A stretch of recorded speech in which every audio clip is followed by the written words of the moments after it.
There's a lot to cover today, so what I'm going to do is I'm going to move and try to hit what I think are some of the pertinent sections here of the Gospel of Mark. Chapter 8 in the Gospel of Mark starts the second part of his Gospel, okay? And we start off with another feeding of the multitudes.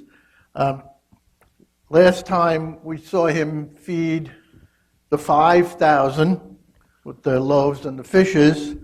This time he crosses over the lake, and there's a passage here now where Jesus feeds 4,000. Whether it's a repetition of the first one, at this point really doesn't matter, because I think the significance and the symbolism is what is important. So let's take a look at the feeding of the 4,000 on the quote sheet right at the top.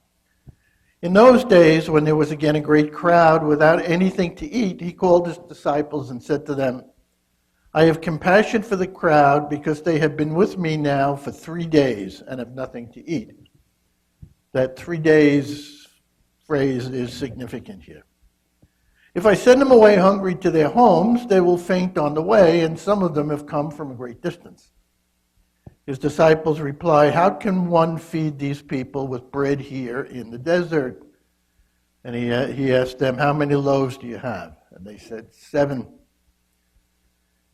Then he ordered the crowd to sit down on the ground, and he took the 7 loaves, and after giving thanks, he broke them and gave them to his disciples to distribute. And they distributed them to the crowd. They had also a few small fish, and after blessing them, he ordered that these too would be distributed. They ate and were filled. They took up the broken pieces left over, 7 baskets full. And then he sent them away, and immediately he got into the boat, and his disciples went to the district of Dalmanutha. That district is a mysterious place. There's a lot of theory about what this Dalmanutha was. Archaeologists think they found it. It's on the northwestern side of the Lake of Galilee, up near Magdala. Just a bit of trivia for you today. So what can we say about the feeding of the 4,000? Obviously, as we will see, the poor disciples, who Mark has very, very impatient with, they don't understand what's going on. All right, they just they can't catch the significance of these miracles. But it's another manifestation of Jesus' power. And it's, by the way, when I said chapter 8 is going to start a second section, right after this section, we don't see as many miracles. And there's a reason for that. In the first feeding of the 5,000, there were 10 baskets left over. And the question would be, does that number 12 have significance? Well, does it mean the 12 tribes of Israel? Or does it mean the 12 apostles? We know that 12 is a significant number. In this feeding, they had 7 baskets left over. Now we know that the number 7 is a number of perfection and completion. But what about the number 4,000? Well, we know that anytime there's a number, symbolically, a number that ends in the 3 zeros, like 1,000, 144,000, 5,000, 4,000, it's an uncountable amount. It's not a specific amount. It just means that it's more than a lot. It's a lot, but more. The 4 could signify the 4 points of the compass: north, south, east, and west. Now, the interesting thing is that the first multiplication takes place in Jewish territory. This multiplication takes place in Gentile territory. So I think part of the symbolism is the first feeding, which is significant, the first feeding was to fulfill and to fill up the 12 tribes, his own people, Jesus' own people. Then he goes to the Gentile side and he feeds 4,000. And with this number of 7, meaning completion or perfection, I think he's saying that his message is even for the Gentiles. Okay? And that they're all going to be accepted. All right, all of them. They were hungry. 3 days. 3 days on the mountain, or 3 days journey in the Old Testament usually signifies that it's going to be followed by a great event. And so these people were with Jesus for 3 days. They were hungry. Now we have the great event. Okay? But then we have, it's very interesting too to see how many times Jesus, when he finishes something, escapes to the boat. If any of you have been to the Holy Land, when I went with Gotti last year, was my second time. But one of the things I always look forward to is the boat ride on the Sea of Galilee, the Lake of Gennesaret. And it is amazing. If there is no storm, it is amazing what a calming influence that situation has. I mean, both times that I went, we sat in the boat for 10 to 15 minutes in silence. It was just a way to kind of cleanse one's mind. And I think there's that significance when Jesus keeps, after he does something, he keeps going into the boat, sometimes alone, sometimes with his disciples, to say, okay, let's calm down a little bit and let's start over. So, I'm going to skip over to the top of the second column there where it says, Jesus cures a blind man at Bethsaida. And this kind of has significance too. It says, they came to Bethsaida. Some people brought a blind man to him and begged him to touch him. He took the blind man by the hand and led him out of the village. I think that's kind of significant. He led them out of the village. Let's be alone when we do this. Okay? And when he had put saliva on his eyes and laid his hands on him, he asked him, "Can you see anything?" And the man looked up and said, "I can see people, but they look like trees walking." Then Jesus laid his hands on his eyes again, and he looked intently and his sight was restored, and he saw everything clearly.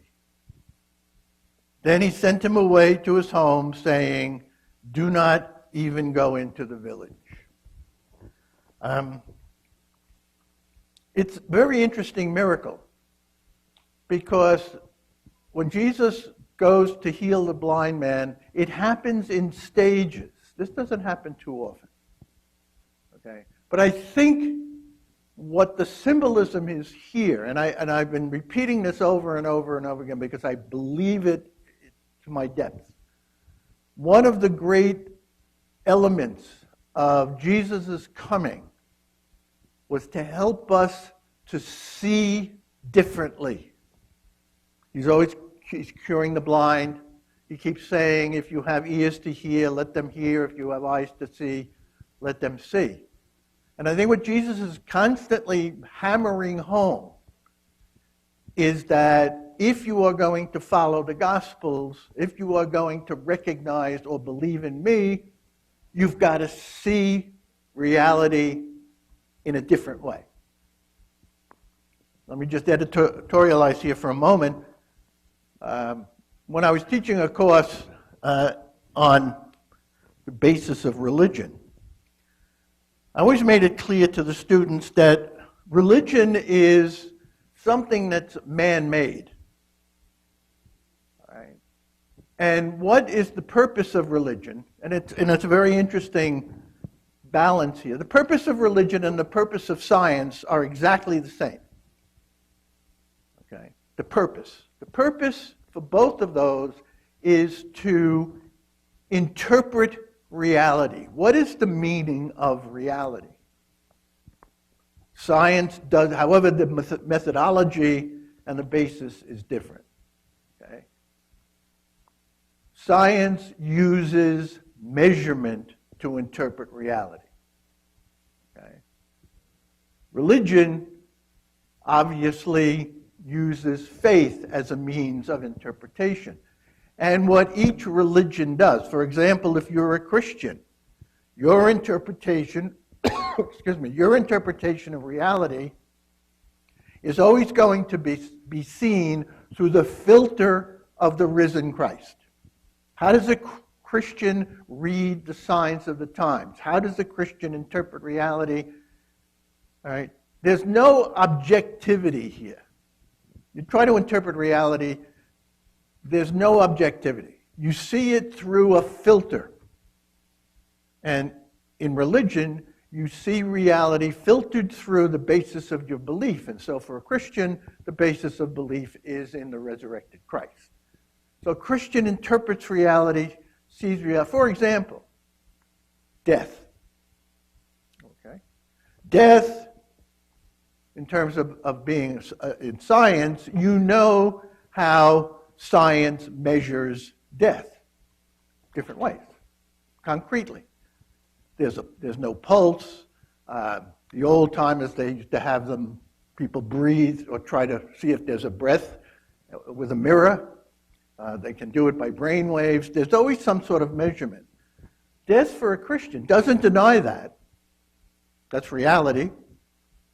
But for a Christian, they would say that death is the passage from one state of existence to another. Okay? So that's kind of to set this straight. So when Jesus heals the blind man, it's a commentary on the situation. The man regains his sight in stages. First blurry, and then clearly. I think what Jesus is saying, if you're going to really believe in me, this blind man is a good example of part of the process. We don't grasp the meaning of Jesus completely. It takes time. It takes a process. It comes over a period of time. And we can say that now the next half of the gospel is going to describe what Jesus must do to make the disciples see clearly. Okay, again, it's about sight. And what about faith? How is faith connected with sight?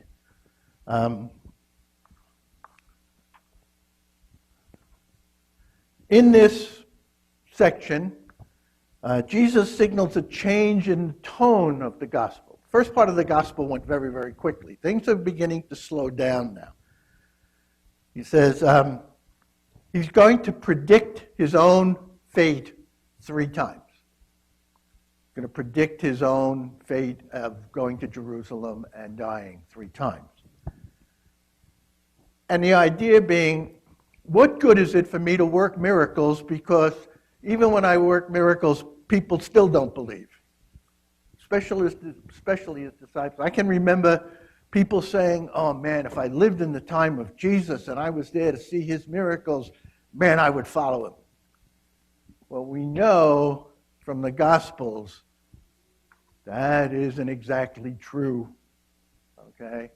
We know that people right there seeing the miracles didn't necessarily follow him. So we go down and we see Peter's declaration about Jesus, verse 27. Jesus went on with his disciples to the villages at Caesarea Philippi, and on the way he asked his disciples. Now, Caesarea Philippi is all the way up north on the border of Syria and Jordan, but well north of the Sea of Galilee. He asked his disciples, who do people say that I am? And they answered him, John the Baptist, and others Elijah, and still others one of the prophets. And he asked them, but who do you say that I am? And Peter answered him, you are the Messiah. And he sternly ordered them not to tell anyone about them. Now it's very interesting, the difference between Peter's response and Jesus' response here and in the Gospel of Matthew. Here, Peter declares Jesus to be much more than Elijah and John the Baptist and so on. He claims Jesus to be the Messiah. But the interesting thing here is that Jesus doesn't commend him. All right? In Matthew's Gospel, Peter says, you are the Messiah, the Son of the living God. And then Jesus commends him for saying that. Okay. Here in Mark, which was the first Gospel, there's no commendation. Okay? And basically he commands people around him, don't tell anyone. So there's a bit of a difference here. So what's the difference? The title Messiah is, we would say, is correct. But, and this is where the difference comes into play. For Jesus and for Christians, being the Messiah, all right, necessitates the Messiah to suffer. Okay? And he adds that element, and that's one of the, that element there is the one that the disciples can't understand. They had a different concept of what the Messiah might be. So as soon as he brings in the idea of suffering, we see Peter's response. And Peter's response was, I will always be with you. I don't accept the fact that you're going to suffer. And what's Jesus' response to him? Get behind me, Satan. Right? So there's this element again with Peter, and of course in Mark's Gospel, remember the disciples don't carry with them a lot of credibility. They're foggy, if at best. Okay? So Peter rejects the suffering of Christ. And not only will Jesus have to suffer, but also those who follow him. Now remember, we who are followers of Jesus, we're not going to necessarily be hung up on a cross. But we do have to remember that there is going to be suffering involved in our lives and in following Jesus. Now, the question then becomes, what is suffering? I think the simplest answer to that is anything we can't control. If you can't control something, there's an element of, you want to use the word, there's an element of suffering that takes place in us. Why can't we understand this? Why can't we control this? And I'm not necessarily, it's true of things that happen in nature, but those follow the laws of nature. But still, we can't control the weather. We can't control climate. So suffering for a lot of us come in different forms. But we have to understand, I think part of the message is, we can't ignore that. We can't push it to the side and say, no, I'll just kind of put a hold on that and not worry about it. Okay. If you're going to grow in the knowledge of Jesus, according to the Gospels, you will have to suffer. And what that suffer brings you, if you stay with it, you're going to grow. Because that suffering, those of you who are in relationships, husband, wives, parents, children, you know that the growth in those relationships have very much to do, if you're in those relationships, with the sufferings that you have. All right? Either you can walk away, ignore it, or you can grow from it in terms of the mutual help and support for each one. And I think that's what Jesus is saying when he talks about, if you're going to follow me, you're going to have to suffer, in whatever that means. Okay? Let's take a look at the Transfiguration, which is a very popular story. Down the last two lines on that front page. 6 days later, Jesus took with him Peter, James, and John and led them up a high mountain apart by themselves, and he was transfigured before them. And his clothes became dazzling white, such as no one on earth could bleach them. And there appeared to them Elijah with Moses, who were talking with Jesus. Then Peter said to Jesus, "Rabbi, it is good for us to be here. Let us make 3 dwellings, one for you, one for Moses, and one for Elijah." He did not know what to say, for they were terrified. Then a cloud overshadowed them, and from the cloud there came a voice, "This is my son, the beloved. Listen to him." Suddenly, when they looked around, they saw no one with them anymore, but only Jesus. As I've been kind of growing in my own relationship with people, with God, I've been one, I guess, since maybe my 20s. I've believed that God blesses us with glimpses, periodic glimpses in our lives that bring us up short and kind of manifest the presence of God in a special way. Okay? And I think if we're attentive to our own existence and our own lives, I'm sure if we do enough thinking about it, we can recollect those instances when God manifested himself to each one of us. And then all of a sudden it dissipates. They're treasured moments. Now, Peter, James, and John go up the mountain, and it says they were terrified. It's not neurotic fear that they had. It was, and by the way, every time the word fear is used in the Bible, or at least in the New Testament and in the Old Testament, it means awe, A-W-E. They were full of awe, okay? Because if they were fearful, they would wanted to have left. But Peter says, let's stick around, let's build 3 tents for you guys, and let this whole situation continue so we can enjoy it. We can sit in the awe. Okay? And by the way, the word transformed in Greek doesn't mean transformed as we would know it. It's akin to the word metamorphosis. In fact, that's what the Greek word is that is used here, that's translated transformed. So a metamorphosis is almost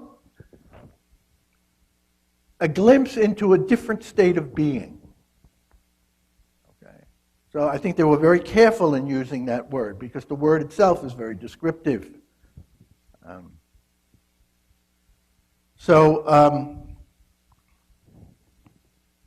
And Peter's response, he didn't know what to do.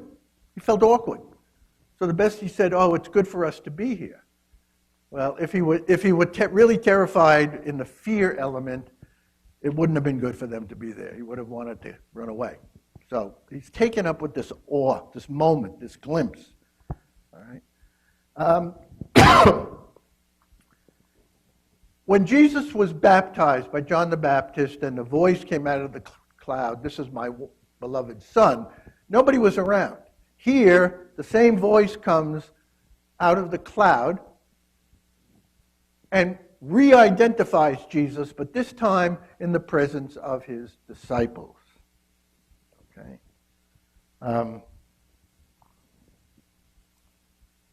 So there's this whole element of the glimpse that the apostles, they didn't understand. They had this moment of awe. All right? You don't understand. And yet you sense something, you experience something. But it goes beyond. I know a lot of people would love to do that. So I think we see here this moment that's given to the apostles, and yet I don't understand. I can make responses, but they're kind of feeble given the experience. And the other thing to remember is, too, he appears with Moses and Elijah. And I know in Christian circles, what they represent in terms of Judaism are the law and the prophets. So Jesus is there between Moses and Elijah, manifesting and touching on the whole Old Testament, what we would call the Old Testament idea of standing between the law and the prophet. He heals the next element. He heals the boy with a spirit. I'm not going to read through the whole thing, but this boy was taken up and he had a spirit, and this spirit makes him unable to speak. Now, in modern day, if we looked at a situation like this, we would say immediately the boy has epilepsy. Okay, because the demonstration is that's what it seems like. He was foaming at the mouth. He was being thrown around. Couldn't be understood. But in those days, these instances were seen as some sort of possessing a demon of some sort. So we have Jesus again healing this boy. And then the disciples say something very funny. He said, we've gone out and we've tried to cure people like you sent us out and exorcise demons and so on, but we couldn't do it. And Jesus says, well, there are certain things that the only way to exorcise these demons is through prayer and faith. And this is a very interesting, because this man comes up to him, asks Jesus to heal him, but there's a small phrase in there, if you can. And Jesus then responds to him, if you can. And I think what Mark is trying to tell us here is there's a little hesitation here when it comes to the faith of this human being. That's why Jesus kind of is exasperated about a faithless generation. And he talks about that in the scriptures. We're not going to cover all these scriptures, but it might be a good idea if you just took them with you and meditated on some of the readings that we have here. I want to skip now to... Jesus foretells his death and resurrection the second time.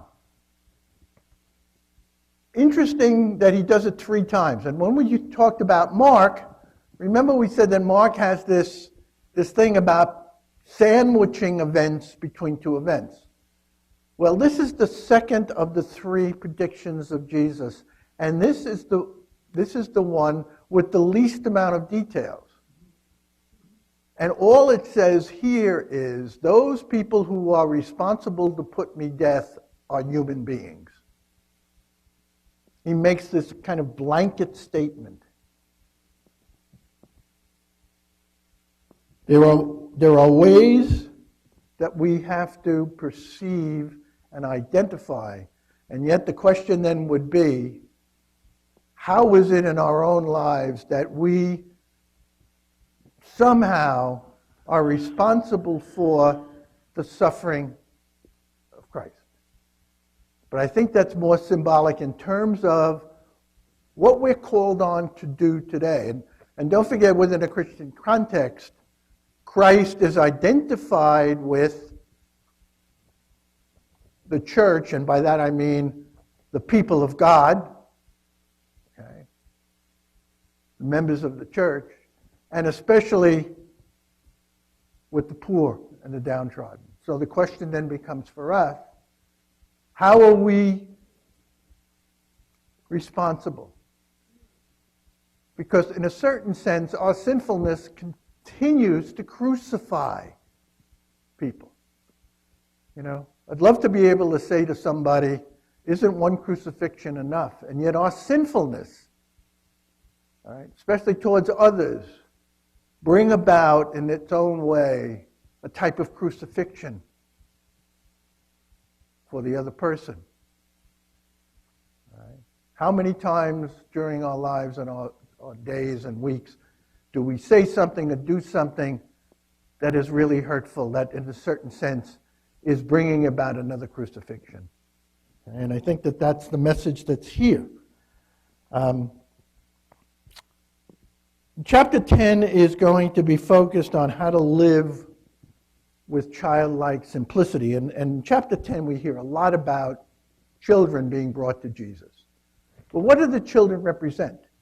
Children represent powerlessness, and I don't want to say the word innocence. All right? I want to use the word ordinariness. There's nothing extraordinary about a child. Right? But they also reflect powerlessness. And so what Jesus is saying all through here, you have to be like little children. Not childish, but childlike. Okay? Do not attach yourself to power when it comes to a child. If you see the balance, children have no power. Okay? Jesus accepts. Be like a child. Right? Don't grasp. Detach yourself from power. Then, probably the most famous, after the Transfiguration, the most famous saying in this section is,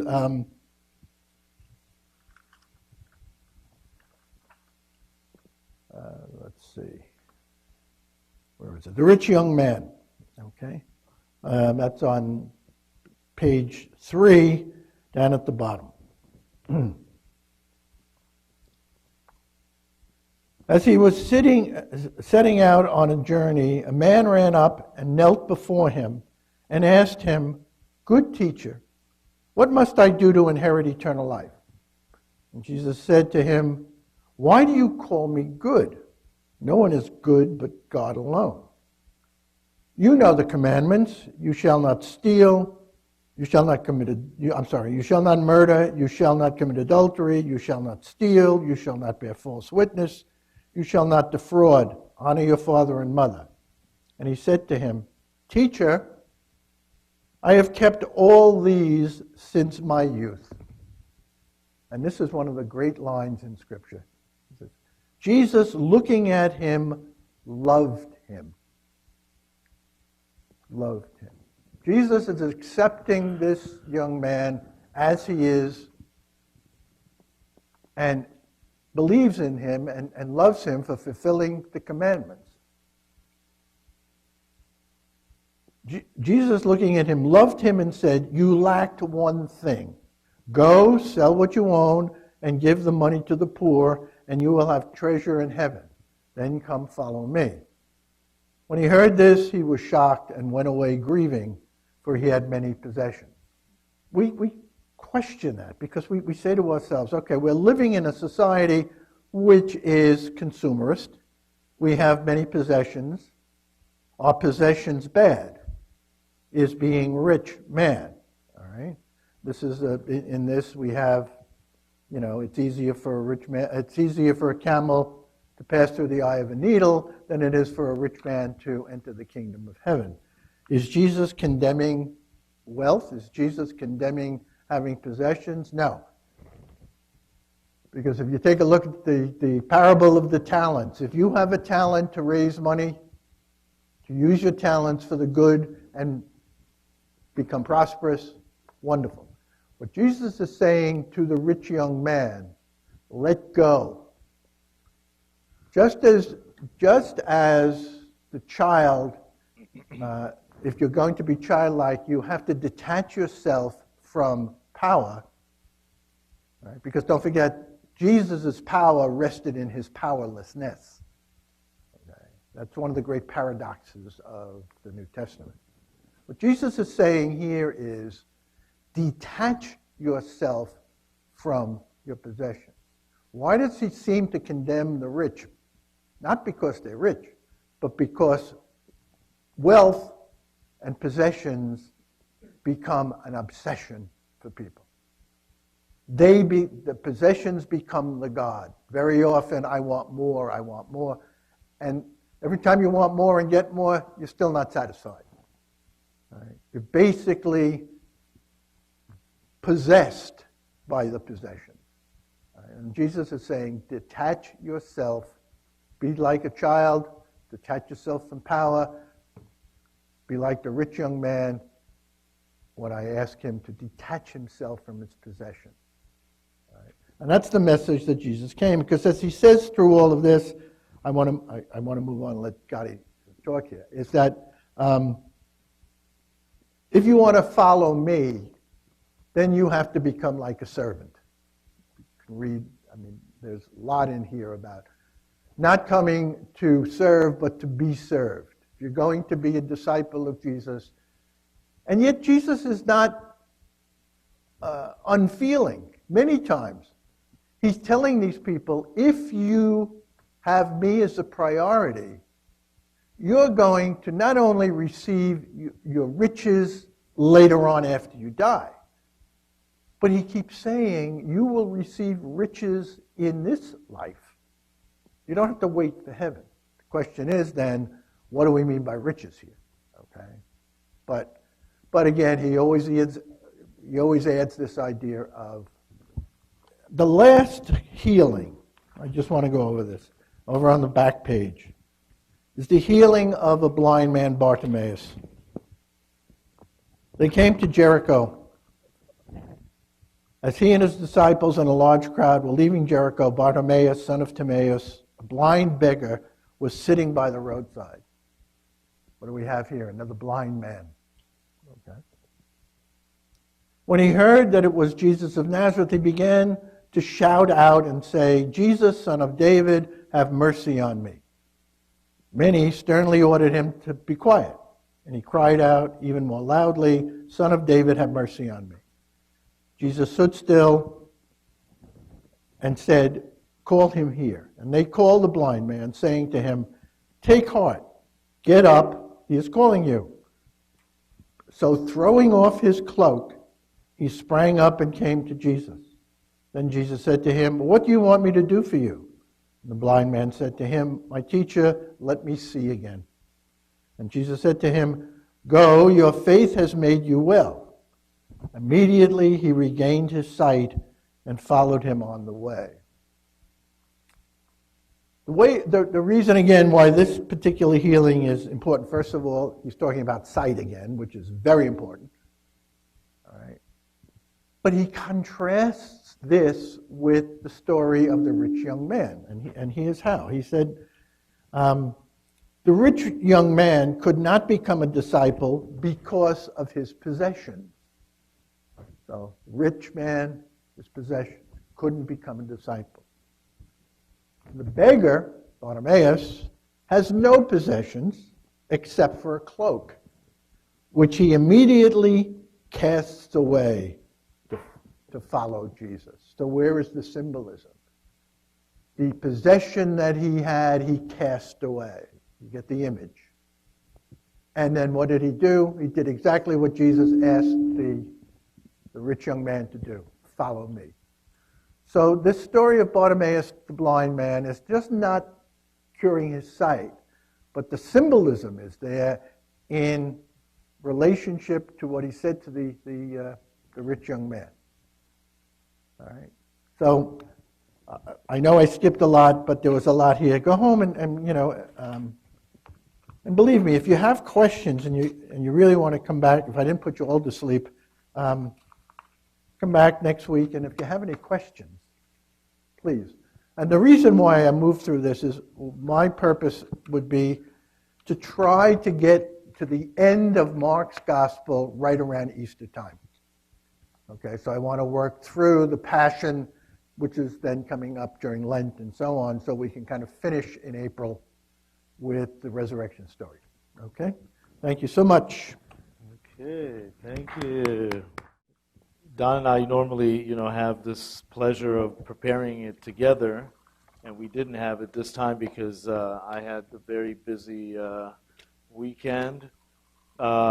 but I read through the stuff and I look through the Hebrew words and the Hebrew translation, which is always fascinating because also immediately, without even looking at the references from the Hebrew, the Hebrew Bible, then I immediately see the references, even just through the language. So it is fascinating, and I call this episode, I Can See Clearly Now. The rain is gone.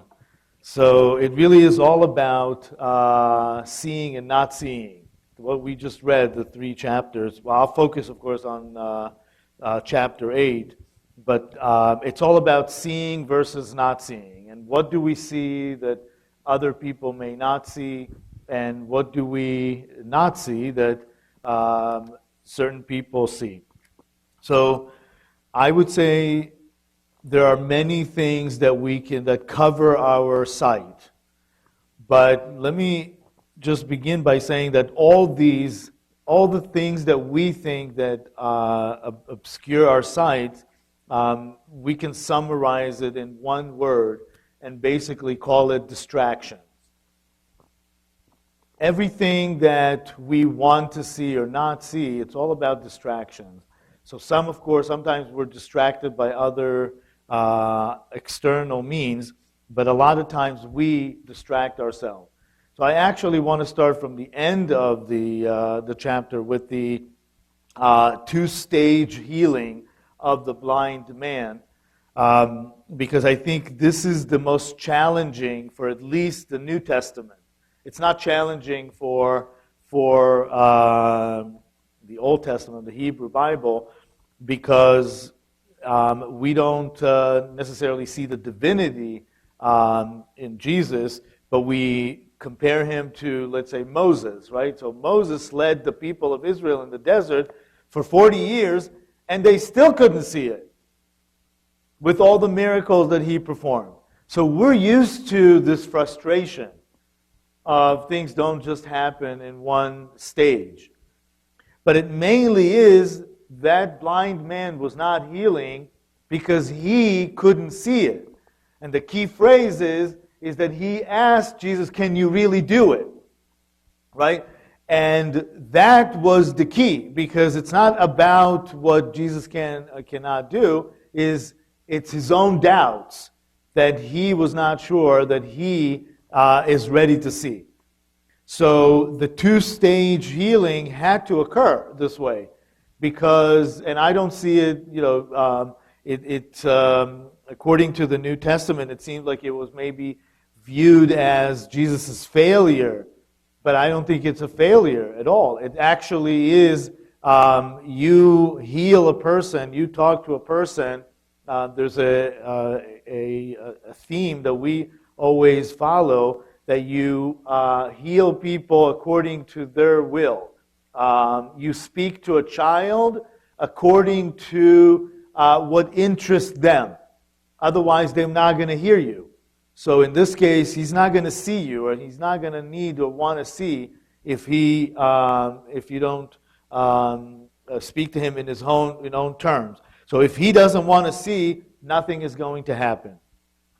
So these miracles of feeding the people and they don't see is interesting, because it parallels immediately to the stories of Exodus in the desert. I don't know about the 2 stories that we read last month and this today, if they are the same story or they happened in different places. I don't know, because it's clearly almost a whole new episode. But if I take this episode and parallel it to what happened to the people of Israel in the desert, it's very interesting, because Moses performs 2 miracles for the Israelites in the desert, in bread and in he gives them twice the food. Once is the bread, and the other is the quail. right? It's the bird. So in a sense, there are two levels of feeding the people. And what we look at it is feeding the people in their body and feeding them in the soul. You know, a bird is considered like a soul because it flies. So the body and the soul are being fed here. But the key is that they cannot have attachment. Like Don was saying, they cannot have attachment to those miracles. The manna disappeared after a day. The only time the manna lasted was on Sabbath, that they would lasted for 2 days. So they don't have to work on the Sabbath to pick it. But the word manna itself spells out as emunah, as faith. So the whole idea with a rich man can't go into heaven is because you can't go to heaven with the stuff you have, right? So unless you detach from it, and you really understand that you're in God's providence, then you're never going to go to the next step. The interesting thing about the tabernacles, the booths that Kepha is telling, or Peter is telling Jesus, let's make 3 booths for you, for Moses, and for Elijah, is a sign of finally seeing that we're in the Sukkot, the tabernacle, in our holidays, symbolizes that we are under God's providence. When we come out of the high holidays, Yom Kippur, Rosh Hashanah, and Yom Kippur, we go into the booths. Going into the booths is going into the desert and being under God's providence and expecting God to protect us. So these symbolism all come together. But at the end of the day, God can perform miracles every day, and God performs miracles every day for us. But it's up to us to see the miracles. So I want to actually look at a couple of the miracles and talk about that. So I want to start with the story of the 3 days. There's something about the 3 days, because if you get fed every day, then that's fine. It's almost like our soul can tolerate 1 day. Right? When we fast, the longest fast that we require in Judaism is a full day, is a 24-hour. We don't require a 3-day fast. So 2 days is the Sabbath, is the Friday and Saturday. So that's a stretch. But 3 days is already a bridge that requires real faith. And that is called, of course, the stronghold, the chazakah. Everything has to be in 3.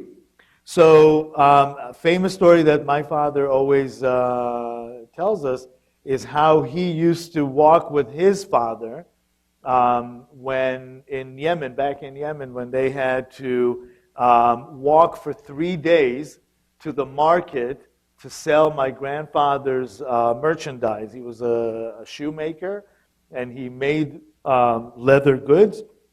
And then they would walk for 3 days to the market to sell it, and then have to come back for 3 days.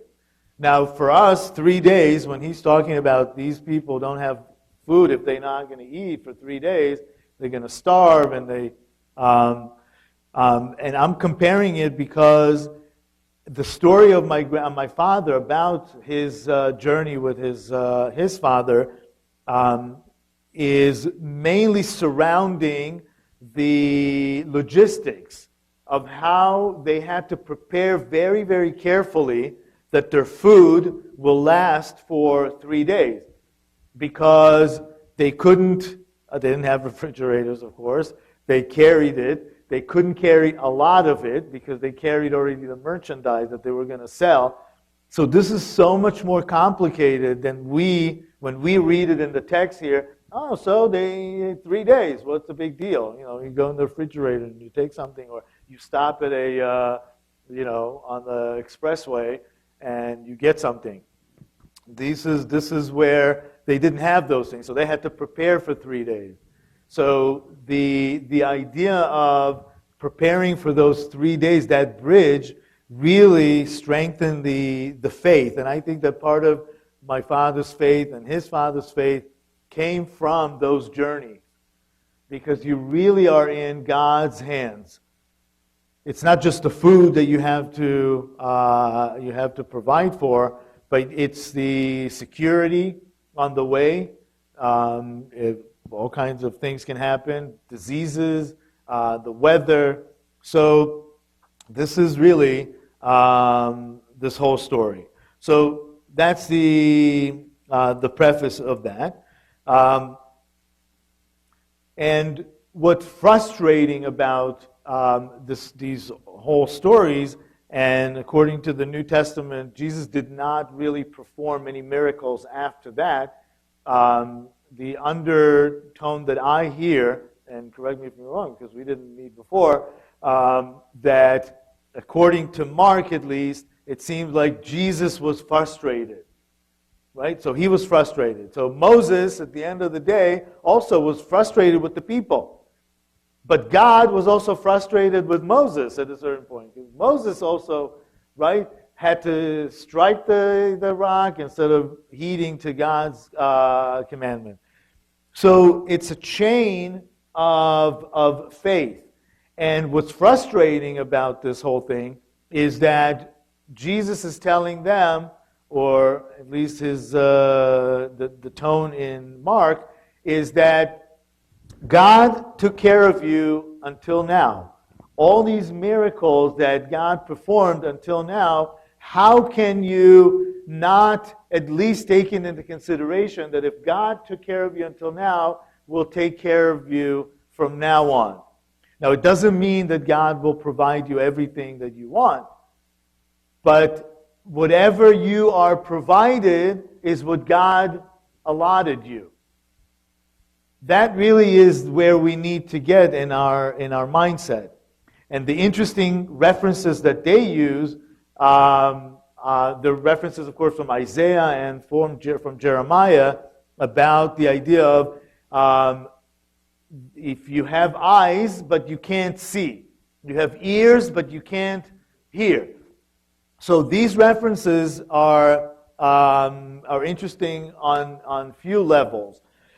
First of all, the direct reference is to idols, that God is telling the people, you believe in something that, so to speak, have eyes. You carved eyes in the wood, right? So it has eyes, but these eyes don't see. You carved ears, but they don't hear. So why are you believing in this? And the problem is on the next level is that our faith makes us what we are. So if we believe in idols, if we believe in something that has ears but can't hear, or eyes that can't see, we become like them. So this is really the key, and the key is, again, the detachment. We need that idol to see in front of us, something that at least we can touch and see, right? Even though there's no relationship, they can't see us back or hear us back. But we need to let go of that attachment. And actually, this is not just Judaism. Buddhism believes in that, and other faiths. It really goes down to our attachment. To believe that the Creator, and that's the most difficult thing, and this is what God keeps telling us, and this is in Psalms. He who made the eye, right? Our eyes can see. Our ears can hear. So God is telling us, why can't you make that reference, or inference, that if God made an eye that can see, don't you think He can see you? God is telling us, don't you think that if I created an eye in your body that can see, can't I see you? Which means you can't hide from me, if you sin. Or if you pray to me, I can hear you. I made the ear. Don't you think I can hear you? This is the biggest challenge of all these stories, one after the other. The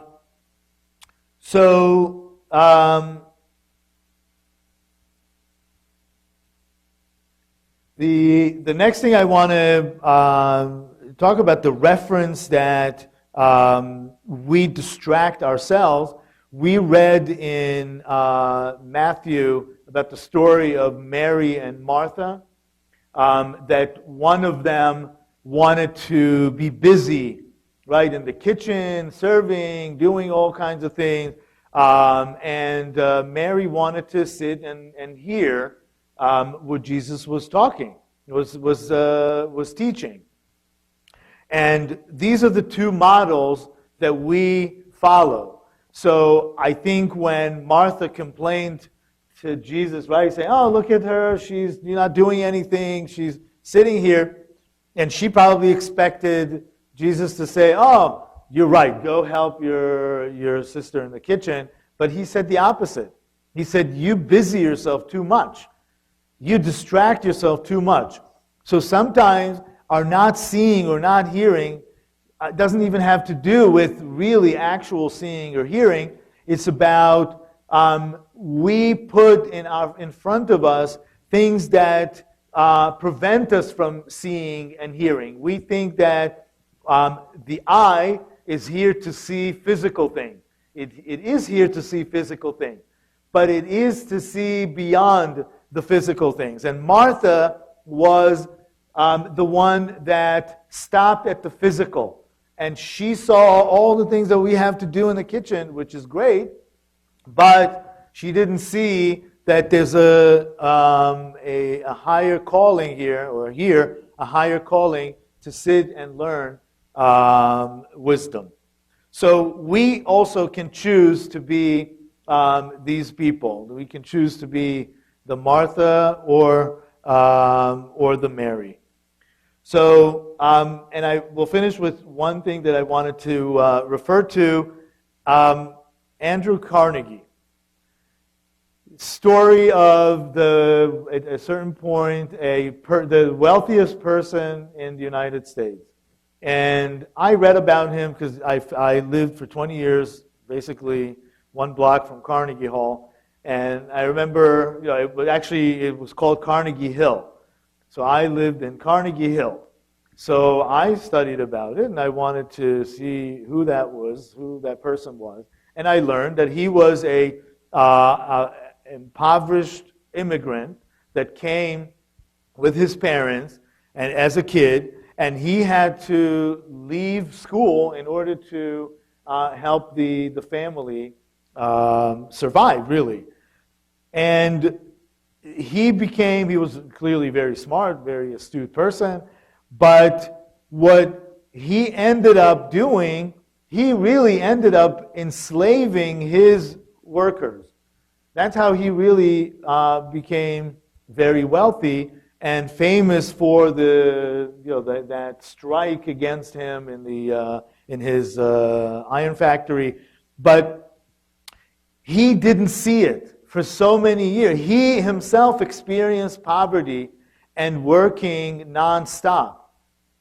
Yet when he had the chance, and he was the employer, and at that point he was already very wealthy, he could have given repose to his workers. He was famous for hiring people that could work for 364 days a year. The only day that he gave them off was the 4th of July. So there was no Sabbath. And no Sabbath means enslaving. So in a sense, he couldn't see it. He was so much in the material that he couldn't see beyond. Thank God, I think eventually God did open his eyes and he did have a conversion. And of course, at the end of his life, the second half of his life, he was really was busy with charity. And he ended up giving basically all his money From what I understand, he didn't even leave money for his family, which is another complicated issue. But he really felt like he needed to give back. And I think that this story is the two-stage healing of that blind man. He wanted to see something. He wanted to see something beyond his situation, his existence, but he wasn't ready for that. Only when he was ready, then he started the second part of the healing to really see people, to really see the spiritual existence, and he was starting to detach from that material. So this is, I think, the references that we have from the Hebrew Scripture. Definitely Moses in the desert and the Israelites eating the manna and holding on to attachment. So I think we'll stop here and then we can open it to questions. The entire world is a distraction, and we read twice a day the Shema, the prayer of the Shema. Shema means to hear, right? To listen, hear, O Israel. And the whole content of the Shema, that's why the rabbis decided that this is going to be in our Siddur, the prayer book, twice a day at least. Why? Because it's the essence in the morning and in the evening. When the day changes, when our environment changes, you have to understand and remember this most important message. Don't be distracted by your environment. This is the whole content of the Shema prayer, is about not being distracted by your eyes and your heart. The senses. Yeah, just like if you want to look at it as Eve in the Garden of Eden, distracted by the environment. No, hear what God has to say. Don't be distracted by your environment. And that's the hardest thing for us to do, because we do have senses. We're supposed to use the senses. They're here for a reason. But always discern. Always, always. This is why we're here. To be able to discern through our environment. Very tough. Yeah, it's a human phenomenon. I remember going back to my philosophy classes. Human beings never or cannot choose evil. Okay, they cannot choose evil. I like this. All right. And the reason is that every choice that we make for ourselves is a good for us. Okay? Sorry? In other words, good. It's good to be confused. God, He will come down, lay His hands on you, and cure you. What I'm saying is that in terms of when we choose, we're always going to choose the good. We're always going to choose the good for me. Okay? So how can we say that people choose evil or that there's evil? It goes back to what we've been talking about. Okay? One of the elements, I from a spiritual point of view, whatever you consider evil to be, whether it's just it's evil in general, or a power, or whether it's Satan himself, the power of evil comes in disguise.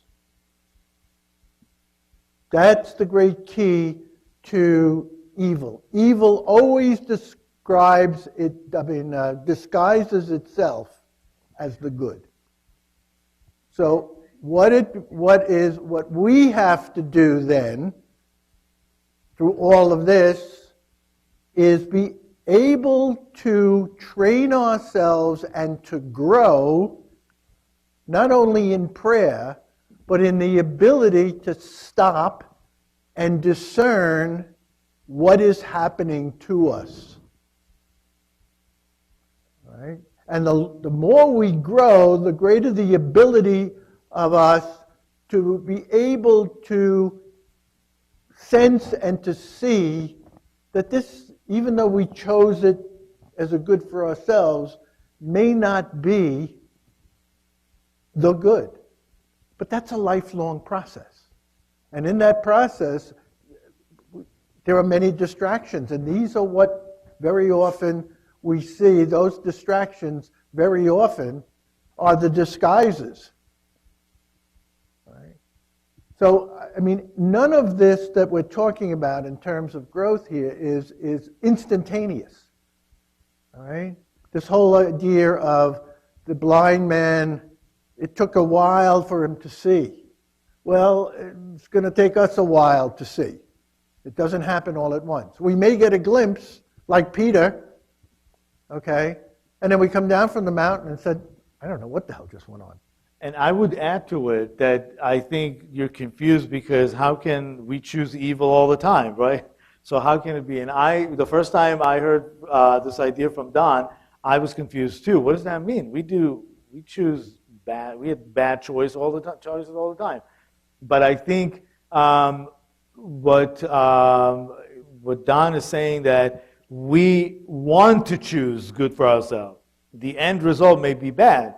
And I would say that the difference between that is sometimes we think of short-term versus long-term. Something that we see as, right now will satisfy me right now. But long-term, that's a very bad choice. Just like if you think of the Garden of Eden and the tree of knowledge. Right now, she was satisfied. It was a pleasant fruit. It was delicious. It satisfied all the immediate needs. But long term, they lost the connection with God, which is the spirit, which is death. So I think that's really part of what it is. The body, ourselves, we want to choose good things for ourselves, even if it's long-term evil.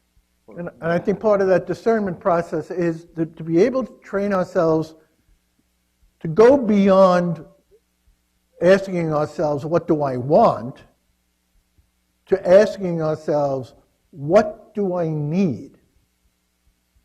What is, if you will, what is your deepest desire? Okay. What is that which is at the root? What is the deepest desire? And if we can begin to try to grow in an understanding of that, then our choices will become more and more focused, and we'll be able to see what is distracting us from the desire. And very often, what we want is the distraction to what we need. Okay, and that's the whole question of possessions that we talked about today. All right, the distraction is the possessions. We don't want. What is the need for this man? He wants to be holy. He wants to be good. Okay, but his possessions were distracting him. Okay, what was the need that he had? What does it mean for him to ask the question? What does it mean to be holy? That is my desire. Okay. Now, what are the things I need to do to reach that depth? But again, that's a growing process. This doesn't take place, and I don't care how old you are. All right? I mean, this idea that we're well past this ability to gain insight, and it's crazy, because I can tell you from my own life, and I won't go into any details, but after all of my studies, all of my teaching, all of the prayers that I said, it really wasn't until I was 62 years old that the light went on. So there's That was hope. last week, yeah. So you're saying there's hope. There's always hope. There's always hope. But it's because you reach that point because what you have been doing throughout your life is preparing you for that moment. Okay?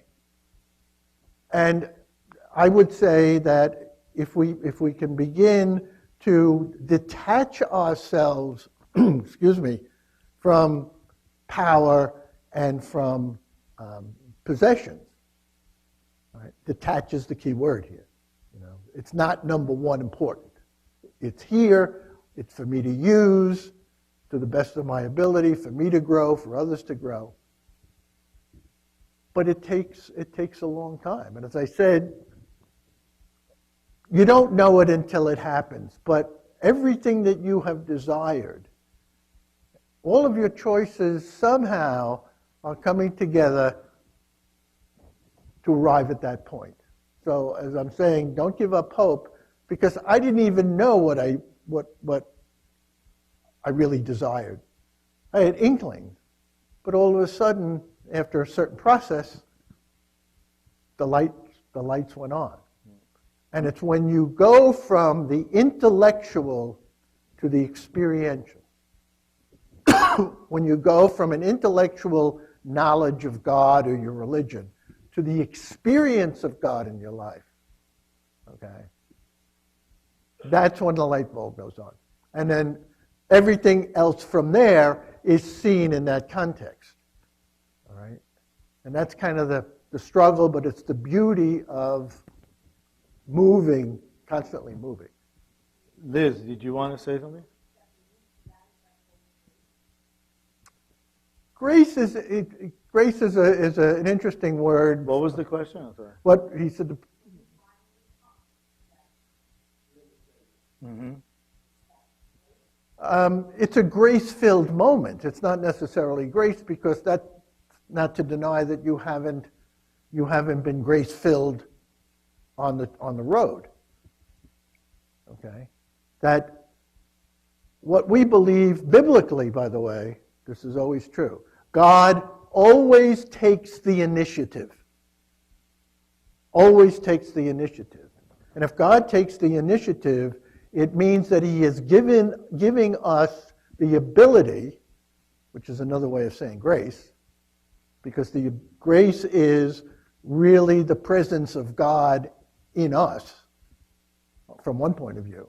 So all along, every time you say a prayer, God takes the initiative. All right? It's the Spirit that speaks through us.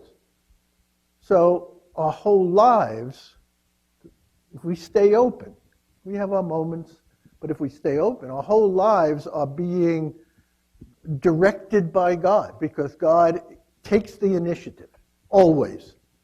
But we have to then grab the opportunity. That's right. That's what I meant by God is taking the initiative, but we have to be able to constantly discern, is this what I need, or is this what I desire and is directed to what I desire? So the question is, maybe God, because God is infinite, of course, is always there. The initiative is always there, and it's up to us at what point we can actually see it. And at the point that we see it, then we see and hear it.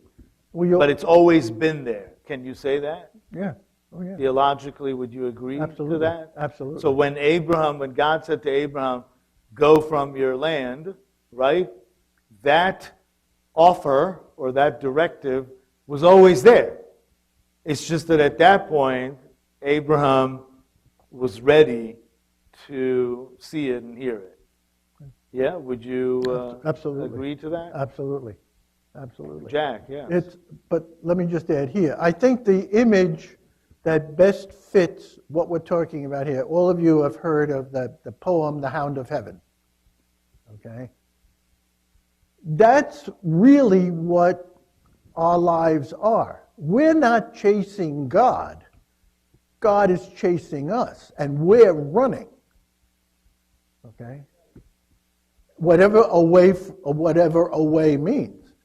Okay? We don't realize that sometimes we've got to stop for God to catch up and to grasp us. All right? The human person, if you really think about it, do we really want God to determine what the next step is for me? That could be a little fearful.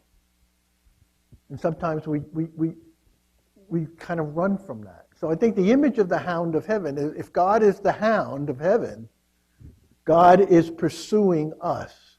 And sometimes we just have to stop and let God catch up. And that comes into the whole process here of development and so on. So, Amen.